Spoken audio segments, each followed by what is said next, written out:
Hello guys, ഞാനിവിടെ ഹബിൽ വന്നിട്ടുണ്ട്. അപ്പം ഇന്നിവിടെ ഒരു കാഴ്ച കണ്ട് അത് നിങ്ങളെ കാണിക്കാന്ന് വെച്ചു. നമുക്ക് എറണാകുളത്ത് നിന്ന് ലോഡ് വരുന്ന വണ്ടിയാണ്. അപ്പം രാവിലെ ഞാൻ കണ്ടെന്ന് പറഞ്ഞു കഴിഞ്ഞാൽ ചെറിയ ചാറ്റമഴ ചെയ്യുന്നുണ്ട്. പുള്ളി എന്നിട്ടിരുന്ന വണ്ടി എഴുതുന്നു, മൊത്തം ക്ലിയർ ചെയ്തിരുന്നു. അത് പുള്ളിയെടുത്ത് ചോദിക്കാം.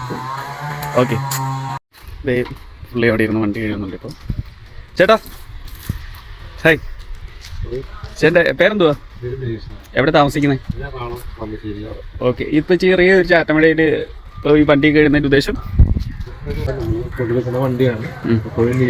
അല്ല ചേട്ടാ, അപ്പൊ ഇത് കമ്പനിയൊക്കെ ഇത് കഴുകാനുള്ളതില്ലേ, കഴുതരില്ലേ?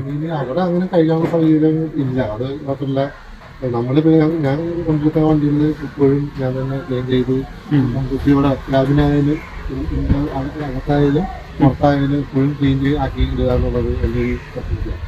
കണ്ടോ, ഇതൊക്കെയാണ് നമ്മൾ ആത്മാർത്ഥമായിട്ടുള്ള ഡ്രൈവർമാരൊക്കെ നമുക്ക് കാണാൻ പറ്റുന്നത്. ചിലവരുണ്ട് വണ്ടി കാര്യങ്ങളെല്ലാം നീറ്റ് പോലും അല്ലാത്ത രീതിയിൽ ഇങ്ങനെ കൊണ്ടുവരുന്നവരുണ്ട്. പക്ഷേ ചേട്ടൻ നല്ല ക്ലിയർ ആയിട്ട് ഈ വണ്ടിയൊക്കെ കഴുകി നല്ല വൃത്തിയാക്കി ഇതുണ്ടോ എറണാകുളത്തിലേക്ക് ഇനിയിപ്പോൾ പോകാനുള്ളതാണ്. പുള്ളി സെറ്റാക്കി വെച്ചിട്ടുണ്ട്.